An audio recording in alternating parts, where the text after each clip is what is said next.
20 years ago, the sky split open. That was not a metaphor. It was not the kind of exaggerated phrase people used in apocalypse novels. The sky truly split open. On that day, above 72 cities across the world, pitch-black cracks appeared at the same time. They hung behind the clouds like the pupils of some enormous living creature, slowly opening to look down upon the earth.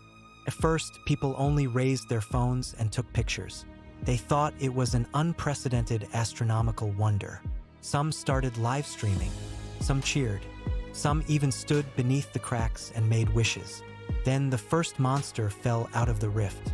It smashed through a 37-story commercial building. Steel and concrete collapsed like paper. Hundreds of people had no time to escape before they were buried beneath the ruins. The monster had no normal skin and no complete facial features. Its body looked as if it had been stitched together from rotting flesh, black crystals, and shattered bone fragments. It crouched in the middle of the wreckage, slowly raised its head, and released a scream from its chest cavity that sounded like a crying infant. That scream made everyone on the entire street fall to their knees at the same time. They clutched their heads and howled in agony. Some forgot their own names. Some forgot the faces of their parents. Some lost their minds within seconds and threw themselves at the people beside them like wild beasts.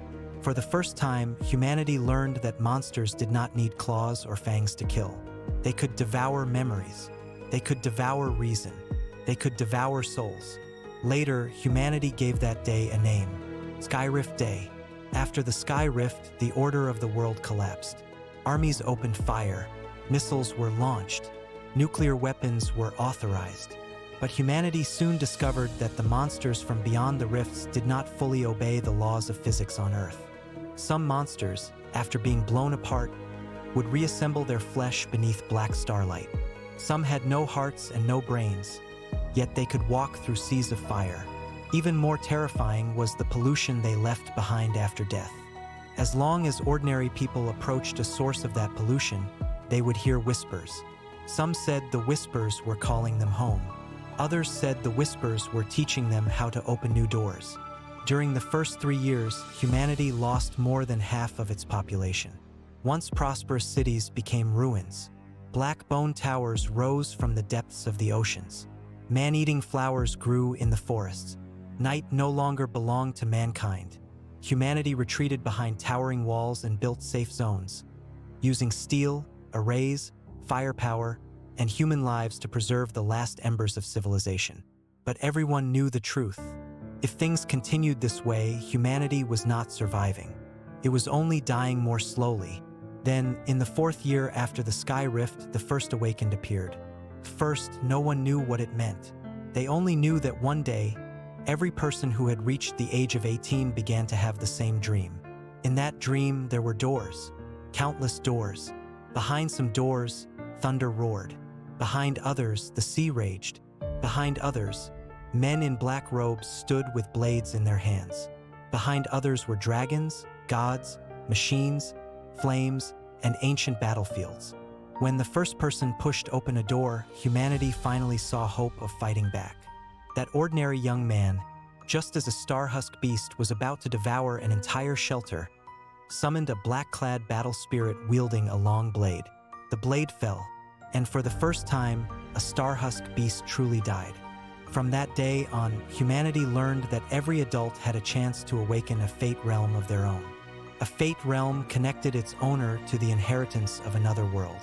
Some connected to the ninja realm and gained ninjutsu, taijutsu, genjutsu, and the source of chakra. Some connected to the Sea Emperor realm and gained haki, monstrous physiques, fruit authorities, and the battle will of kings who ruled the seas. Some connected to the Soulblade realm and gained spiritual pressure, soul blades, soul-cutting arts, and ancient combat techniques from the world of the dead. Others connected to the Dragon Rider realm, the Arcane realm, the Mechanical Divine Nation, or the ancient Martial Immortal domain. An awakened could summon one figure from their fate realm to become their mentor, battle spirit, guardian, or even a contracted companion who fought beside them. More importantly, every time an awakened broke through a major realm, they could summon another existence from that same fate realm. But once a fate realm was awakened, it could never be changed. If the first connection was to the ninja realm, then every future summon would come from the ninja realm. If the first connection was to the Sea Emperor realm, then every future path would continue through the Sea Emperor realm.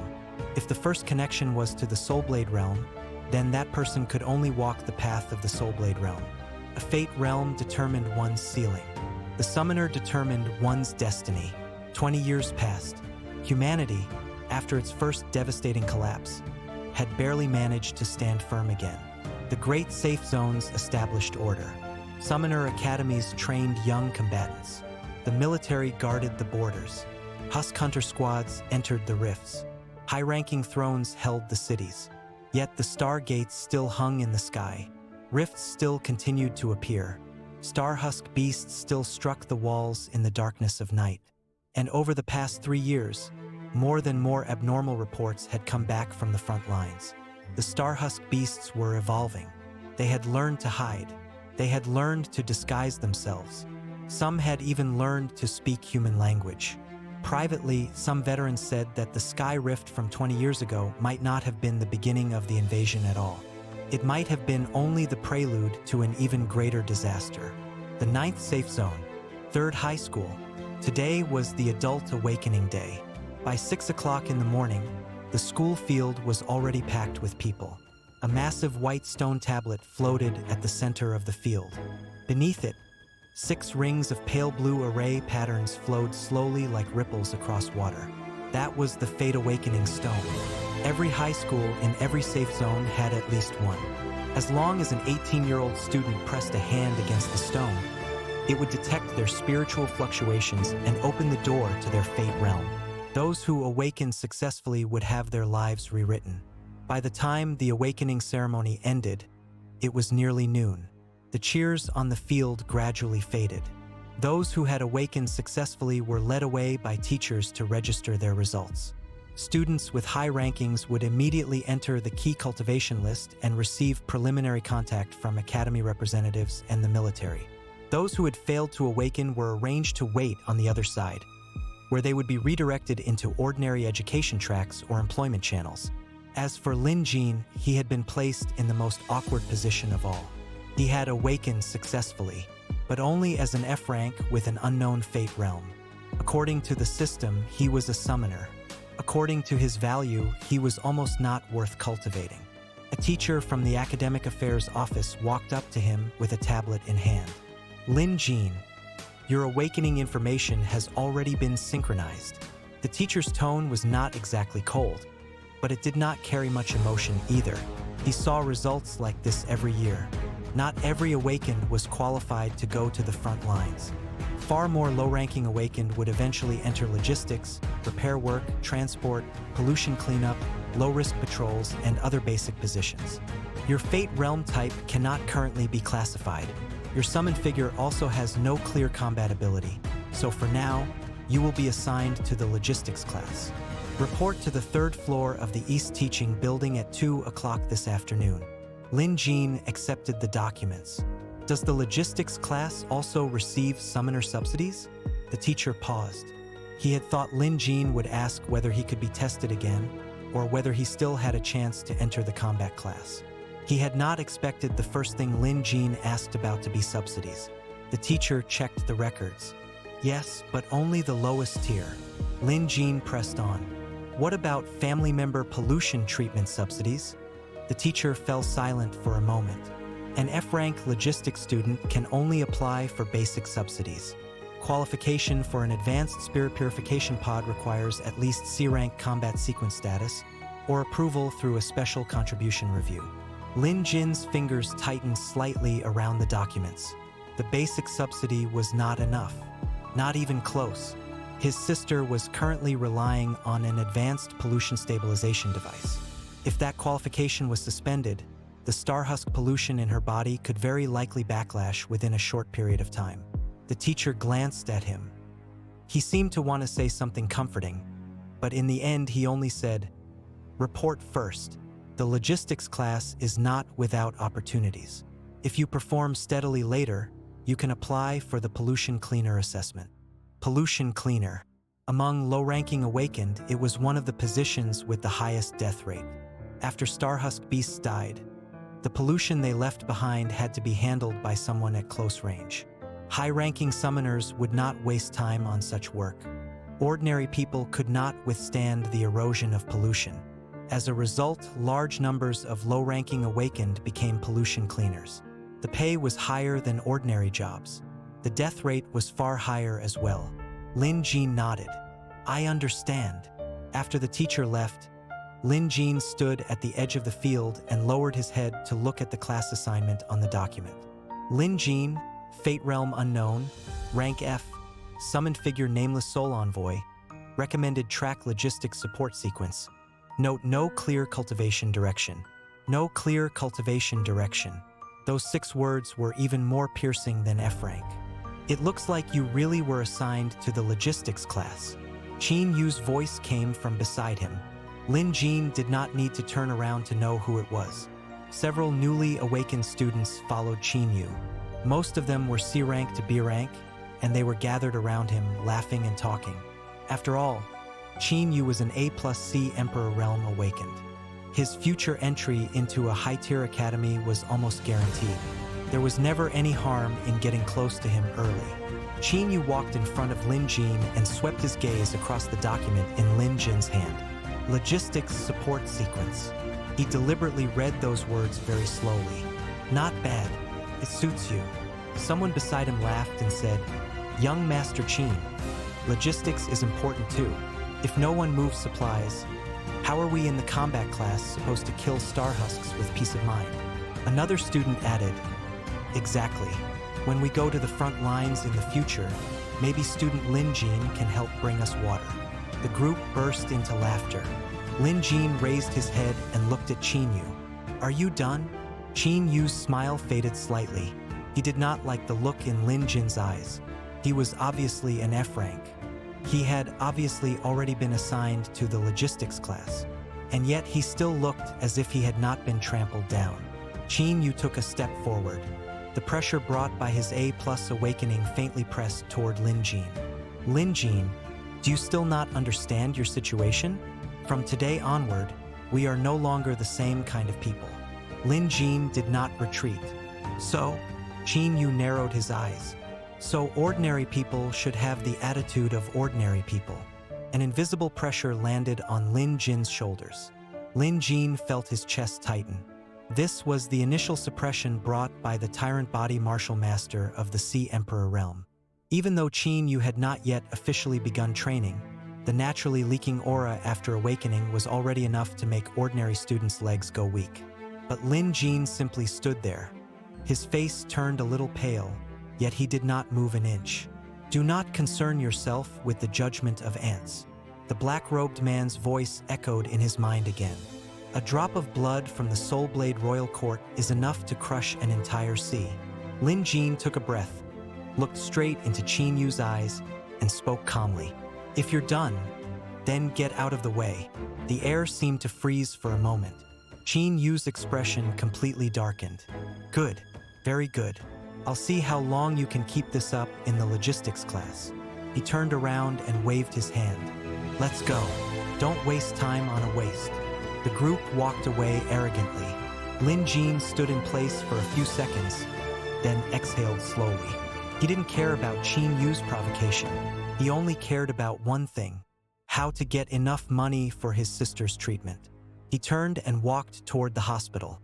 In the 9th Safe Zone Central Hospital, the air was always filled with the faint smell of spirit purification medicine. Lin Jin came to a ward on the 7th floor. Through the glass window, he saw a thin girl lying in a transparent pod filled with pale blue liquid. That was his sister, Lin Xiaoman. Her face was pale, and faint black veins were visible on her neck, like withered branches. That was the mark of Star-Husk pollution. Lin Jin sat on the bench outside the ward and looked at the data on the monitor. The pollution stabilization rate was 68%. It was a dangerous level. A nurse walked over and sighed when she saw Lin Jin. Lin Jin, you're here. Sister Chen. The hospital has already sent you the notice, right? The spirit purification pod's energy consumption is very high, and the pollution in Xiaoman's body is very stubborn. If the fees aren't paid within 3 days, The hospital will have to switch her to a basic stabilization bed. Lin Jin looked at the girl in the pod. I know. I awakened today. The nurse's eyes lit up. Really? What rank? Lin Jin went silent for a moment. F rank. The light in the nurse's eyes faded instantly. She didn't know what to say. In this world, F rank was almost synonymous with the bottom of society. But I've already been assigned to the logistics class, Lin Jin said, his voice steady. I'll find a way to get the money. The nurse wanted to say something, but in the end, she only patted him on the shoulder and walked away. Lin Jin sat in the hallway for a long time. Then he closed his eyes and tried to sense the connection in his mind. Gatekeeper. In an instant, his consciousness was pulled back to that pitch-black wasteland. The black-robed man was still standing beside the rusted blade. You're back. You said you would teach me how to draw my blade. Lin Jin looked at him. How?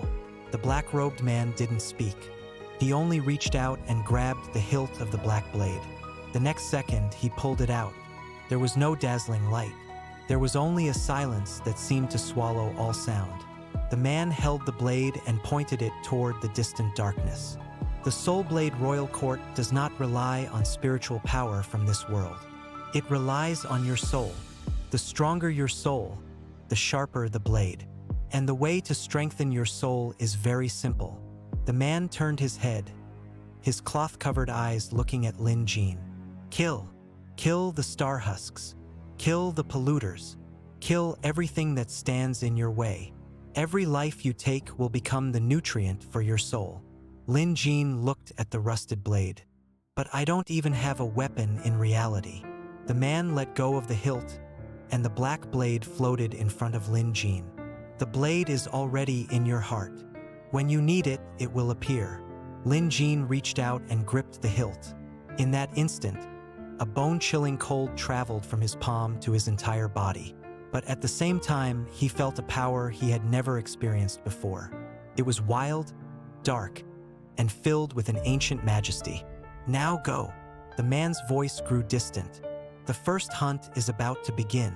Lin Jin opened his eyes. He was still in the hospital hallway, but he could feel that something in his body had changed. He stood up and walked out of the hospital. He didn't go to the school's logistics class. Instead, he walked toward the outer edge of the 9th safe zone, the place where the rifts appeared, the place where the monsters lived. He needed money, and the fastest way to get money for a low-ranking awakened was to hunt, even if it was the most dangerous path. As he walked, the black blade mark on his palm began to glow with a faint, cold light. The hunt had begun. 2 o'clock in the afternoon. Lin Jin arrived on time at the 3rd floor of the East Teaching Building. Unlike the main training hall where the elite combat class was located, the logistics class was housed in an old building. The walls were somewhat mottled, and the lights in the corridor were not particularly bright. A sign hung beside the classroom door, Awakened Logistics Support Class 1. When Lin Jin pushed the door open and walked in, more than 20 students were already sitting inside. Most of them looked dispirited. Some lay face down on their desks without speaking. Some stared blankly at their own awakening documents. Some forced themselves to look relaxed, but the unwillingness in their eyes could not be hidden. Everyone sitting here had awakened successfully but had received a low rank, an overly supportive fate realm, or a summoned figure with no clear combat value. They were not ordinary people, but they were also not the kind of combat summoners this era truly needed. Lin Jin found a seat in the last row. As soon as he sat down, a chubby boy beside him leaned over. Brother, you're the one with the unknown F-rank fate realm, right? Lin Jin glanced at him.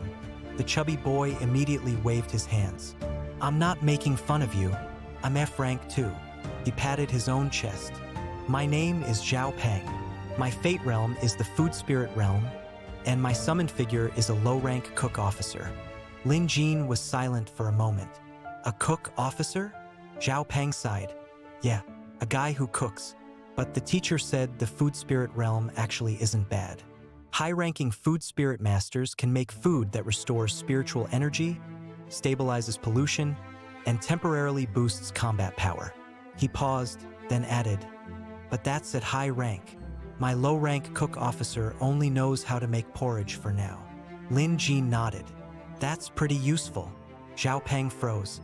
He had expected Lin Jin to laugh. After all, plenty of people had laughed at him today. He had not expected Lin Jin to say that so seriously. Zhao Peng scratched his head. "You're not bad." Soon, the instructor of the logistics class walked in. He was a middle-aged man in his 40s. His left arm was a mechanical prosthetic, and a scar ran from his brow bone down to his chin. He placed a stack of documents on the podium and swept his gaze across the class. "My name is Han Tai.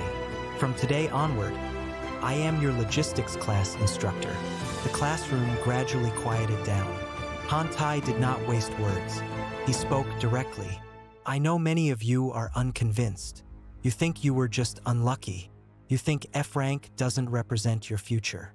You think the logistics class means the school has given up on you." Many students lowered their heads.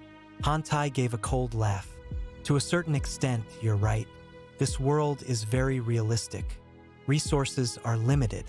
The safe zone cannot invest large amounts of resources into low-ranking awakened. A-rank students have exclusive mentors, high-tier training rooms, and frontline academy quotas. What do you have?" He raised his mechanical left arm and tapped it against the podium. "You have your lives, and one chance to prove that you are useful." The entire class fell silent. Han Tai's voice grew deeper. "Logistics does not mean useless. Every battle on the front line requires logistics.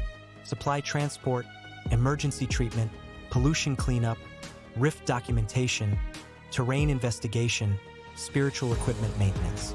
If any one of these is missing, people die. But I won't lie to you either. The death rate of the logistics class is not low, especially in pollution cleanup and rift assistance. The combat class dies gloriously. You die quietly. Most of the time, your names won't even appear in the battle reports." Those words made many students' faces turn pale. Zhao Peng muttered quietly, "Teacher's opening speech is way too morale-crushing." Han Tai seemed to hear him and looked over coldly. "Think it sounds harsh?" Zhao Peng immediately sat up straight. "No, sir." Han Tai said, "Harsh words are better than learning the truth right before you die." He turned on the projector. A photograph of a rift appeared on the screen. It was a black crack that had torn through a city street. Around the crack, the ground was covered in black crystals. 3 days from now, you will participate in your first low-level rift field operation. The class instantly erupted into commotion. 3 days from now? That soon? Aren't we the logistics class? Han Tai said coldly, "The logistics class enters rifts too. The elite combat class will be responsible for clearing the Star-Husk beasts. You will be responsible for recording pollution data, transporting spiritual equipment, marking safe routes, and handling low-level residual pollution after the battle ends. The mission level is very low. But if any of you think a low-level rift means safety, you may withdraw now." No one spoke. It was not that they were unafraid. It was that no one wanted to admit on the first day that they were incapable. Lin Jin stared at the photograph of the rift on the screen. In everyone else's eyes, it was only black crystal and residual pollution. But in his eyes, there were thin black lines in the photograph, stretching out from the depths of the rift like blood vessels. Those black lines seemed to be moving, as if they were alive. The blade mark in Lin Jin's palm grew faintly warm. The nameless soul envoy's voice sounded. "You see them?" Lin Jin asked in his mind. "What are those?" "Pollution lines, the true life connections of the Star-Husk beasts." Lin Jin's eyes shifted slightly. "Other people can't see them? The weak cannot see them." Lin Jin was silent for a moment. "Do you always speak this unpleasantly?" The nameless soul envoy said calmly, "I merely describe reality." Lin Jin stared at the photograph. Those pollution lines extended from the depths of the rift and wove together. For some reason, he felt that this did not look like a low-level rift. It looked more like something underground was breathing. Han Tai turned off the projector. "This afternoon is basic adaptation training. Everyone, gather in the underground training room." The students rose one after another. Zhao Peng packed his things while leaning toward Lin Jin. "Brother, are you scared?" Lin Jin said, "Yes." Zhao Peng froze. "You answered way too directly." Lin Jin slung his bag over his shoulder. "Being scared doesn't mean I won't go." Zhao Peng thought about it, then nodded. "That makes sense." The two followed the group toward the underground training room. At the end of the corridor, the sky outside the window had turned gloomy. In the distance, the high wall of the safe zone looked like a gray dragon coiled along the edge of the city. Beyond the high wall was the wilderness. Beyond the wilderness were the rifts. And in the deeper reaches of the faraway sky, a black star gate, so thin it was almost invisible, flickered silently. Lin Jin did not know that the so-called low-level rift field operation 3 days later would become the true turning point of his fate. He knew even less that the black crack at the bottom of the Fate Awakening Stone had already been secretly sealed by the principal and transmitted to the highest command center of the 9th safe zone. At that moment, on the top floor of the command center, a middle-aged man in a black military uniform stood before the floor-to-ceiling window. His figure was upright. His temples were slightly gray. His gaze was calm like the deep sea. The guardian throne of the 9th safe zone, Chun Beixian. In front of him, a projection repeatedly played the scene of Lin Jin's awakening. When the words, "Danger level," "Sealed," appeared on the stone tablet, Chun Beixian's pupils contracted slightly. Behind him, an adjutant asked in a low voice, "Throne, should we place this student on the observation list?" Chun Beixian did not answer immediately. He only looked at the faint black light in the projection, a light that seemed as if it might extinguish at any moment. After a long while, he spoke softly. "Not observation." The adjutant was stunned. Chun Beixian turned around, his voice low and heavy. "Seal his awakening records. No one may access them except me." The adjutant's expression changed slightly. "What is the reason?" Chun Beixian was silent for a moment. 20 years ago, I saw the same light. On his father. 11:47 at night. The lights of the outer city of the 9th safe zone gradually went out. On top of the high wall, patrol lights moved slowly across the distant wilderness like rows of cold eyes. From deep within the wasteland, faint roars occasionally drifted through the night. Even separated by dozens of kilometers, by the high wall, and by defensive arrays, those sounds could still jolt ordinary people awake from their sleep. When Lin Jin pushed open the door to his rental apartment, the room was silent. This was a small house of less than 30 square meters, located in the oldest district of the outer city. The walls were damp, and the air carried a faint, lingering smell of spirit purification medicine. Lin Jin didn't turn on the light. He walked to the window and looked at the gray high wall in the distance. In his mind, the black-robed man's voice sounded again. "Your spiritual power is too weak. If you enter the rift in 3 days with your current state, you will die very quickly." Lin Jin sat on the floor, his voice calm. "I know. That's why I'm here. You said you would teach me how to draw my blade." The black-robed man appeared in his consciousness, standing in that pitch-black wasteland. Drawing the blade is not a technique. It is a state of mind. Before you learn how to draw the blade, you must first learn fear. Lin Jin frowned. "Fear? I've lived in this world for 20 years. I know what fear is." "No, you don't," the man said, his voice deep and hollow. "What you know is the fear of survival. What I want you to learn is the fear of the soul. Only when your soul is on the edge of collapse can you truly touch the handle of the soul blade." The man raised his hand, and the rusted black blade flew into Lin Jin's hand. "Tonight, you will stay in the Soulblade Royal Court. I will show you what true monsters look like." Before Lin Jin could react, the wasteland around him suddenly changed. The bone palace began to grow, turning into a towering, twisted city of black bone. In the sky, countless black suns appeared, dripping with dark liquid. And from the shadows of the bone city, creatures that defied all logic began to crawl out. They had no fixed shape, only countless eyes and mouths, whispering names that made Lin Jin's blood run cold. "This is the reflection of the Star-Husks in the Soul Realm," the man said. In reality, they are restricted by physical laws. But here, they are their true selves. Now, try to survive. A monster with hundreds of human arms lunged at Lin Jin. Lin Jin instinctively raised the black blade. But the blade felt as heavy as a mountain. He couldn't even lift it an inch. The monster's whispers flooded his mind, tearing at his sanity. He felt his memories being shredded, his sense of self dissolving. This was the fear the man spoke of, the fear of being completely erased. Draw it, the man's voice thundered. Lin Jin gritted his teeth, his veins bulging. He wasn't thinking about the technique. He was thinking about his sister, about the hospital, about the mocking laughter of Qin. He roared, and for the first time, the black blade moved. Faint, cold light flashed. The monster's arms were severed, turning into black ash. Lin Jin collapsed on the ground, gasping for air.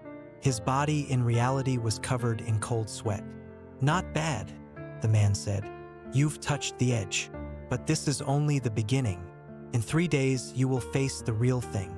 Lin Jin opened his eyes, the morning sun hitting his face. He felt exhausted, but his eyes were sharper than ever. He looked at the blade mark on his palm.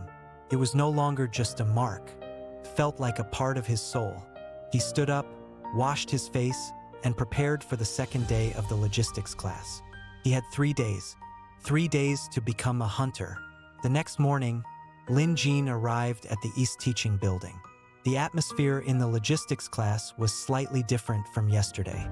The news of the Rift field operation in 3 days had spread, and even the most dispirited students were now trying their best to prepare. Zhao Peng was sitting at his desk, holding a steaming bowl of porridge. "Brother, try this," he said, pushing a small bowl toward Lin Jin. "It's my summoned figure's special spiritual porridge. It can't boost your power much, but it's great for calming your nerves." Lin Jin took a sip. A warm current traveled from his throat to his stomach, slightly easing the exhaustion from last night's training in the Soulblade Royal Court. "Thanks. It's good." Zhao Peng grinned. "Right?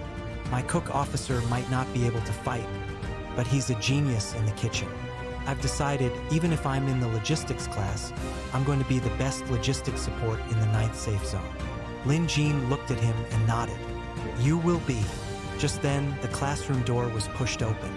It wasn't Han Tai who walked in, but a group of students from the combat class, led by Qin Yu. The logistics students instinctively shrank back. Qin Yu walked to the front of the classroom and looked around with a look of disdain. "I heard you lot are going to the Rift in 3 days?" No one answered. Qin Yu laughed. "Don't be so tense. I'm just here to remind you, when you're in the Rift, stay as far away from the combat zone as possible. We don't want to accidentally step on you while we're killing monsters." He then looked at Lin Jin. "Especially you, Lin Jin, an F-rank unknown fate realm. If I were you, I'd just stay in the city and wash dishes. At least you'd stay alive."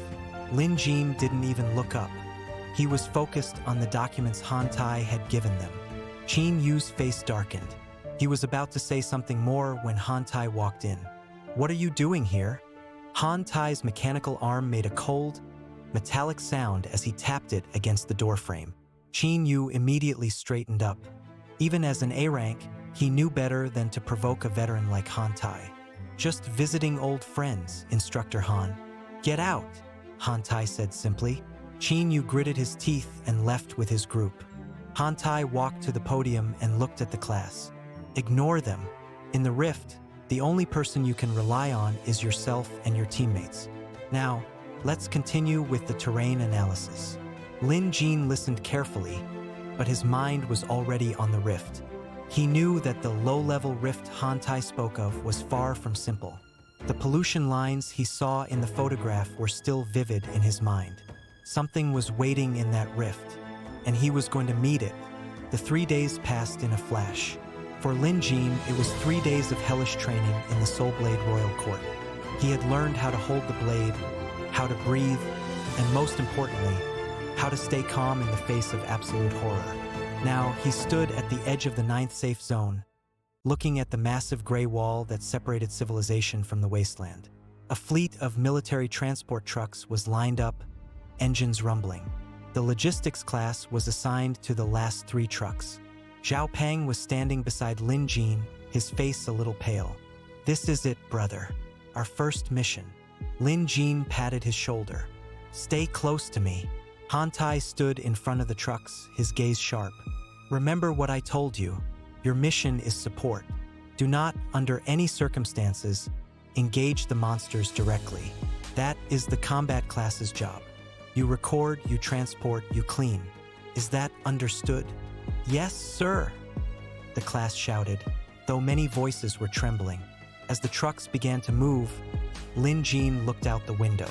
He saw the elite combat class trucks ahead of them, guarded by armored vehicles. He saw Qin Yu and Shen Qinghe in one of the trucks.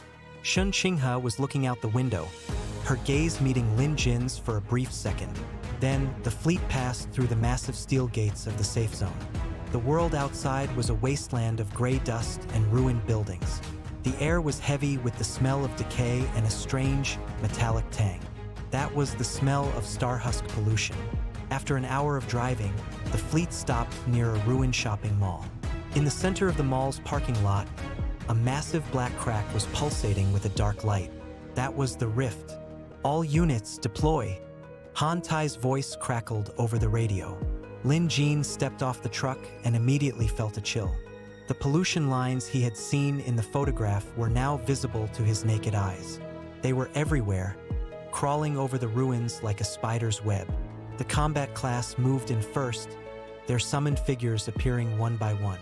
Lightning, fire, and spiritual pressure filled the air as they charged into the mall. Lin Jin and the logistics class followed at a distance, carrying equipment and recording devices. But as they entered the mall, the nameless soul envoy's voice sounded in Lin Jin's mind, sharper than ever. "Something is wrong." Lin Jin looked at the rift. The pulsation was growing faster, and the pollution lines were all converging toward a single point, the ceiling of the mall. He looked up and saw a massive, bloated shadow clinging to the rafters, its hundreds of eyes all fixed on the combat class below. It wasn't a low-level monster. It was a Star-Husk queen, and the combat class was walking straight into a trap. "Instructor Han!" Lin Jin shouted, but his voice was drowned out by a sudden, deafening roar. The ceiling collapsed, and the hunt began. The mall was silent, save for the heavy breathing of the students. The combat class had already pushed deep into the central atrium, their spiritual auras lighting up the darkness. Lin Jin stood near the entrance with the logistics team, his eyes scanning the ceiling. The bloated shadow he had seen earlier was gone, but the pollution lines were pulsing with a rhythmic intensity. "Stay alert," Han Tai whispered, his mechanical arm whirring softly. Suddenly, a scream echoed from the atrium. A student from the combat class was pulled into the air by a thick, black tendril. Before anyone could react, the ceiling erupted. Hundreds of small, spider-like Star-Husks rained down on the students. "Defensive formation!" Qin Yu shouted, his Sea Emperor aura flaring. He punched a spider-husk mid-air, shattering its shell. But there were too many. The logistics class was caught in the chaos. A spider-husk lunged at Zhao Peng. Lin Jin moved instinctively, pushing Zhao Peng aside and catching the creature's leg. It was cold and slimy. In his mind, the nameless soul envoy spoke. "Don't use your hands. Use the blade." Lin Jin closed his eyes for a fraction of a second. He felt the mark on his palm burn. When he opened them, a faint, translucent black blade was in his hand. It wasn't the physical rusted blade from the wasteland, but a manifestation of his soul. He swung. The spider husk was sliced in half, its body turning to ash instantly. No blood, no sound, just erasure. "Brother, what was that?" Zhao Peng gasped. Lin Jin didn't answer. He was looking at the atrium. The Star-Husk queen had finally revealed herself. She was a massive, pale creature with a human-like face and dozens of long, bladed limbs. She landed in the center of the combat class, her presence alone making the weaker students collapse. The trap had sprung, and Lin Jin was the only one who saw the path to survival. The Star-Husk queen roared, a sound that felt like glass scraping against the soul. Qin Yu charged forward, his fists glowing with a dark red light. "See Emperor's wrath," he bellowed, unleashing a barrage of punches. But the queen was faster. She parried his strikes with her bladed limbs and sent him flying into a pillar. Shun Qinghe moved like a streak of lightning, her twin daggers flickering. She managed to cut one of the queen's limbs, but the wound healed almost instantly. "It's no use," Shun Qinghe realized, her face pale. "Her regeneration is too fast." Lin Jin watched from the shadows. He saw the pollution lines connecting the queen to the mall structure. She was drawing energy from the entire building. To kill her, he had to cut those lines. "Instructor Han, keep the others safe," Lin Jin said, his voice cold and steady. Han Tai looked at him, surprised by the change in his aura. "Lin Jin, what are you doing?" Lin Jin didn't answer. He ran toward the atrium, moving with a grace that shouldn't belong to an F rank. He dodged the spider husks with minimal movement, his eyes fixed on the queen. He saw the node, the point where all the pollution lines converged, her throat. But she was surrounded by a whirlwind of bladed limbs. One mistake would mean death. "Gatekeeper," Lin Jin whispered, "lend me your eyes." The world slowed down. He saw the gaps in the queen's defense. He saw the rhythm of her breathing. He stepped into the whirlwind. A blade brushed his cheek, drawing blood. Another narrowly missed his heart. But he didn't stop. He was a shadow moving through a storm. He reached her. The queen looked down at him, her human face showing a hint of confusion. Who was this ant? Lin Jin raised the black blade. D. He struck. Not a wide swing, but a precise thrust into the node. The black blade pierced her throat and came out the back. The queen froze. The pollution lines shattered like glass. She let out a final, silent scream and dissolved into a massive cloud of black ash. The mall fell silent. Lin Jin stood in the center of the ash, the black blade disappearing from his hand. He looked at his palm. The mark was glowing. He had survived his first hunt. The aftermath of the battle was a scene of chaos and disbelief. The combat class students were slowly picking themselves up, their faces filled with shock. Qin Yu was leaning against a pillar, his armor cracked, staring at the spot where the queen had disappeared. He hadn't seen exactly what happened, only a flash of black light and the monster dissolving. Shun Qinghe, however, was looking straight at Lin Jin. She had seen it. She had seen the shadow move through the storm of blades. She had seen the precision of that single strike. "Lin Jin," she whispered, her voice trembling. Lin Jin was helping Zhao Peng up. He looked exhausted, his face pale and covered in dust. He looked like an F-rank student who had just barely survived a nightmare. Han Tai walked over, his mechanical arm still smoking. He looked at Lin Jin for a long time, then at the empty space where the queen had been. "Report," he said, his voice gruff. "What happened?" I don't know," Lin Jin said, his voice weak. "I just saw an opening and ran. I think she was already weakened by Qin Yu and Shun Qinghe's attacks." It was a plausible lie. The combat class had indeed done significant damage. Qin Yu walked over, his expression complicated. You were the one who finished it?" Lin Jin nodded slightly. "I got lucky." Qin Yu snorted, but there was no mockery in his voice this time. "Luck or not, you're still alive. Don't let it go to your head." As the military cleanup crews arrived, Lin Jin felt a strange sensation in his soul. Felt fuller. "You've taken your first soul," the nameless soul envoy said in his mind. "The royal court is pleased. But remember, the more you kill, the more they will notice you. Not just the monsters, but the ones who rule this world." Lin Jin looked at the high wall in the distance. He knew his life as a quiet logistics student was over. The hunt had only just begun. The return to the safe zone was quiet. The logistics class trucks were no longer at the back of the fleet. They were guarded as if they carried something precious. Word of the F-rank student who finished the queen had spread, though most people still dismissed it as a fluke. At the school, Lin Jin was summoned to the principal's office. Principal Gao was an old man with sharp eyes that seemed to see through everything. "Lin Jin," he said, leaning back in his chair. "Tell me about the blade." Lin Jin stayed calm. "It's part of my summoned figure, the nameless soul envoy. It only appears for a moment when I'm in extreme danger." "An F rank with a soul manifestation weapon," Gao mused. "In the history of the 9th safe zone, there have only been 3 such cases. 2 died young. 1 became a legend." He looked at Lin Jin's awakening record, specifically the danger level, sealed part. "I've decided to keep your rank as F for now. It will protect you from unnecessary attention. But you will no longer attend the ordinary logistics class." Lin Jin looked up. "Where will I go?" "Special training class D913, Gao said. "It's a class for those whose potential cannot be measured by ordinary means. There are only 5 students in that class. You will be the 6th. Lin Jin accepted the transfer documents. He knew this was both an opportunity and a cage. As he left the office, he saw Shen Qinghe waiting in the hallway. "So, D913, she said, her arms crossed. "I guess we'll be classmates again." Lin Jin was surprised. "You're in D913? I requested a transfer after the mall mission," she said, her eyes fixed on him. "I want to see for myself what kind of luck you have." Lin Jin smiled faintly. "You might be disappointed." "We'll see," she said, turning and walking away. Lin Jin watched her go, then looked at his palm. The hunt was moving to a new stage, a stage where the predators were human. Class D913 was located in a separate, high-security wing of the academy.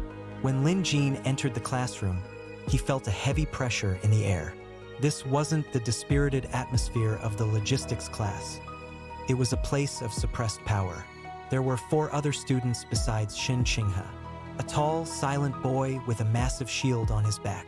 A girl with glasses who was surrounded by floating mechanical drones. A small, pale boy who seemed to be talking to shadows. And a girl with bright red hair who was playing with a ball of fire. "The new guy," the red-haired girl said, her eyes flickering with interest. "The one who killed the queen with luck. His name is Lin Jin," Shen Qinghe said, taking her seat. The instructor for D913 was a woman in her 30s named Zhang Xiaoyue. She was a veteran from the front lines, known for her ruthless training methods. "In this class, we don't care about your rank," she said, her voice like a whip. "We only care about your ability to kill. Lin Jin, show us your soul envoy." Lin Jin hesitated, then summoned the black-robed man. The classroom fell silent. The pressure from the other students' auras seemed to hit a wall when it reached the nameless soul envoy. The boy talking to shadows stopped whispering. The fire in the red-haired girl's hand flickered and went out. "Unknown fate realm," Zhang Xiaoyue whispered, her eyes narrowing. "And a summoned figure that suppresses other soul forms just by existing. Interesting." She looked at Lin Jin. "Your first lesson, survival. Everyone, attack him." Before Lin Jin could react, the classroom erupted into a whirlwind of fire, shadows, and mechanical drones. He felt the cold blade in his heart pulse. The hunt had officially begun. The first few seconds in Class D913 were a blur of chaos. Fireballs from the red-haired girl, Song Weiyu, whistled past Lin Jin's head. Mechanical drones from the girl with glasses, Gu Xinghe, fired non-lethal but painful energy bolts. The pale boy, Hishan, sent shadows crawling across the floor toward Lin Jin's feet. Lin Jin didn't try to attack. He moved like he was in the Soulblade Royal Court, watching the nodes of energy. He dodged a fireball by an inch, stepped over a shadow, and ducked under a drone. "He's not just dodging," the tall boy with the shield noticed. "He's predicting." Shen Qinghe didn't join the attack. She watched, her eyes tracking Lin Jin's every movement. She saw how he used minimal effort to avoid maximum damage. It was the same grace she had seen in the mall. "Enough!" Zhang Xiaoyue shouted. The attack stopped instantly. Lin Jin stood in the center of the room, his breathing steady, though his clothes were slightly scorched. "You survived for 2 minutes without summoning your weapon," Zhang Xiaoyue said, a hint of approval in her voice. "That's better than most A ranks." She turned to the class. Lin Jin has something most of you lack, the ability to see the flow of battle. You rely on your power. He relies on his eyes. She looked at Lin Jin. But eyes aren't enough when you face a real monster. Starting tomorrow, your physical training will double. If you can't keep up, you go back to the logistics class. Lin Jin nodded. He knew he had passed the first test. As the class ended, the red-haired girl, Song Weiyu, walked over to him. Not bad, newbie. I'm Song Weiyu. Don't die too soon. I want to see that blade of yours. Lin Jin smiled faintly. I'll try. As he left the classroom, he felt a strange warmth in his soul. The nameless soul envoy spoke. You are beginning to find your place. But remember, the more you stand out, the more the shadows will come for you. And not all shadows are monsters. Lin Jin looked at the sky, which was turning a deep purple. He knew the world was far bigger and more dangerous than he had ever imagined. But for the first time, he felt he had the strength to face it. The hunt continued. The alarm on the southern wall screamed without stopping. Chun Beixian stood at the edge of the abyss, his black iron spear glowing with a dark blue light. Below him, the star tide was a sea of writhing shadows, thousands of Star-Husks clawing at the reinforced concrete. They're not just attacking, Chun whispered. They're looking for something. Back in the city, the 7th candidate group was racing toward the first hospital. Lin Jin stared out the window of the armored vehicle, his eyes tracking the pollution lines that were now thick enough to be seen by the naked eye. They were all converging on the west wing of the hospital, room 307. When they arrived, the hospital was already half swallowed by black crystal. Jiang Zhaoyue led the charge, her twin blades cutting a path through the crystal roots that lashed out like whips. Lin Jin, stay close, she shouted. But Lin Jin was already moving toward the center of the cocoon. He could hear it now, a soft, melodic humming that seemed to vibrate in his very bones. It wasn't the sound of a monster. It was the sound of a ritual. Inside room 307, Lin Xiaoman was floating in midair, her chest glowing with a black mark that looked like a royal seal. A king-level mark, the nameless soul envoy whispered in Lin Jin's mind. If that door opens, the 9th safe zone is finished. Lin Jin didn't hesitate. He placed his hand on the crystal shell, his consciousness sinking into the darkness of his sister's dream. In the dream, the world was a vast, silent wasteland. A massive black star gate towered over the horizon, its surface covered in ancient, pulsing runes. Lin Xiaoman stood before the gate, looking small and fragile. Behind the half-open door, a giant, golden eye was watching her. Brother, help me, she cried. Lin Jin ran toward her, his soul blade burning with a gray flame. But the closer he got, the heavier the pressure became. It was like trying to walk through a sea of lead. The giant eye shifted, focusing its gaze on Lin Jin. The whispers in his head turned into a roar. The key! The lock hole! Let the Star-Lord descend. Lin Jin gritted his teeth, his spirit energy burning to its limit. Not today, he growled. He swung his blade at the black line connecting Xiaoman to the gate. The collision sent a shockwave through the dream world. Back in the physical ward, the crystal cocoon began to crack. Shun Qinghe and Qin Yu were fighting off waves of Star-Husks that were pouring into the room. We can't hold them much longer, Qin Yu shouted. Lin Jin's body was trembling, blood leaking from his eyes and ears. He was forcing his soul to do the impossible, to sever a connection made by a godlike being. Deep within the Soulblade Royal Court, the gatekeeper watched in silence. He is ready, the gatekeeper said. The second summoning begins now. A pillar of black light erupted from Lin Jin, shattering the cocoon and sending the Star-Husks flying. The hunt was no longer just about survival. It was about war. The ward was a mess of black crystal and ozone. The bone-winged Star-Husk laughed, its voice a grating scrape against the soul. The key! You dare not cut. Lin Jin looked at his sister, his fingers trembling. He couldn't cut the lines, not without destroying her too. Break through, the nameless soul envoy whispered.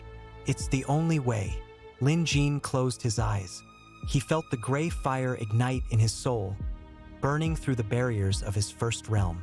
It was a forced breakthrough, a violent tearing of his spirit energy. Gray flames erupted from his skin, charring his clothes and cracking the floor. Behind him, the air split open. A massive white bone throne slowly materialized, draped in heavy iron chains. A young girl in white sat upon it, one leg crossed, holding a pale, unblinking eye in her palm. Yu Baishuang, the white bone seat, had descended. She looked at the monster with a lazy, curving smile. Who was touching my lockhole? In an instant, hundreds of white bone threads shot from the throne, pinning the Star-Husk to the wall like a butterfly in a collection. Lin Jin stepped forward, his eyes burning with gray fire. Endless ash fell, and the monster turned to dust. "You look terrible, little successor," Yu Baishuang said, her voice dripping with amusement. Lin Jin gasped for air, his body feeling like it was being held together by wire. But he couldn't stop. Outside, the Star-Husk King, Husk Eye, was tearing through the southern wall. Chun Beixian was bleeding, his black spear cracked. "She is safe," Lin Jin whispered, looking at Xiaoman. "Now it is time to guard the city." He walked out of the hospital, the white bone throne floating behind him like a ghost. At the southern wall, the soldiers saw a pillar of gray light approaching. When Lin Jin arrived at the breach, the entire battlefield fell silent. Husk Eye roared, its 9 tails thrashing in fear. Yu Baishuang raised her hand, and the white bone threads spread across the wilderness, severing the pollution lines that fed the king. "I can only cut once," Lin Jin said, his vision blurring. "Once is enough," Yu Baishuang replied. Lin Jin raised endless ash. He saw the true lifeline of the king, hidden at the root of its 7th tail. He stepped into the air, the gray flames on his blade reaching 10 inches. With a final, silent strike, the king's life was erased. The star tide collapsed, turning into a sea of ash. The 9th safe zone was saved, but the war for the royal court had only just begun.